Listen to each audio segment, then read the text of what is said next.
name is Elias Reyes, and today I will be talking to you guys about landslides.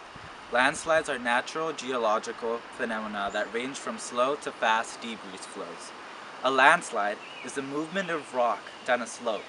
Landslides can be triggered by natural causes or human activity. I'm currently standing in 70 Bolsa Avenue, Mill Valley, California, where a landslide occurred in 2006 when a fast-moving wall of mud buried a 76-year-old man behind his home. Landslide general causes are gravity loss of material and weathering. The proximal causes are excessive moisture and undercutting slope. The recognition of landslides, if you look at a topographic map, you can see that we have V lines and U lines. U lines usually predict a landslide. V lines are generally slope lines. We can also see recognition in landslides by bent trees. As you can see here, some of the farther right trees are bent. You can see down there to the farther left as well, some bent trees. Those are usually signs of a landslide. Unfortunately, in this case, we do not see fences, but in other instances, we can see fences that have been taken down by a large amount of mud flows or landslides. What causes a landslide? Almost every landslide has multiple causes. Slope movement occurs when forces acting downslope, mainly due to gravity, exceed the strength of earth materials that compose the slope. Landslides can be triggered by rainfall, snowmelt, changes in water level, stream erosion, changes in the groundwater, earthquake, and in some instances volcanic activity.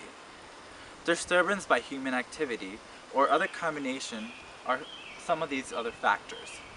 Debris flows can travel down a hillside at the speed of 200 miles per hour.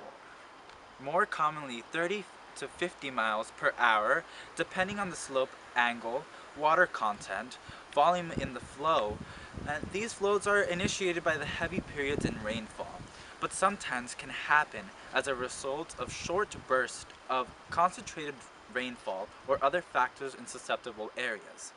Burned areas charred by wildfires are particularly susceptible to debris flows, given certain soil characteristics and the slope conditions. Most landslide fatalities are from debris flows or volcanic debris flows. The world's biggest historic landslide occurred during the 1980 eruption of Mount St. Helens, a volcano in the Cascade Mountain range in the state of Washington, USA. The volume of material was 2.8 cubic kilometers. The world's biggest prehistoric landslide, discovered so far on land, is in southern Iran and is named the Said Mari landslide. The landslide is located on the Kabir Kain Antinsland in southwest Iran at 33 degrees north latitude, 47.65 degrees east longitude. The landslide has a volume of about 20 cubic kilometers, a depth of 30 miles, a travel distance of 14 kilometers, and a width of 5 kilometers. This means that about 500 billion tons of rock moved in this single event.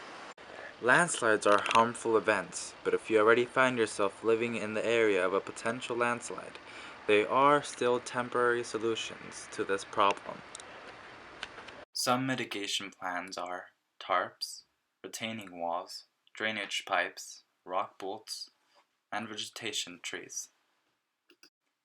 Tarps, which are plastic bags, can help keep the rock dry for a limited amount of time for it not to slide off immediately. Retaining walls are structures designed to restrain the soil. They are normally used in areas with steep slopes or where the landscape needs to be shaped severely for construction or engineering projects. Drainage pipes are perforated and positioned horizontally and fanned out, oriented uphill to favor water discharge by gravity. The size of the wells is chosen with the aim of allowing the insertion and functioning of the perforated equipment of the micro drains. Rock bolts is a soil nailing technique applied to temporarily stabilize natural slopes, and the fundamental principle in construction engineering, mobilizing the intrinsic mechanical characteristics of the ground. Nailing on a par with anchors induces normal stress, thereby increasing friction and stability within the hillside. The tree's roots hog the soil, and a lot of trees and vegetation on the slopes also slow down the speed of water flowing down the hill. The water that gets soaked in the ground gets soaked up by the trees and vegetation, so it does not become very soft as to be able to slide easily. Reporting live from Mill Valley, Elias Reyes, Bay Area News.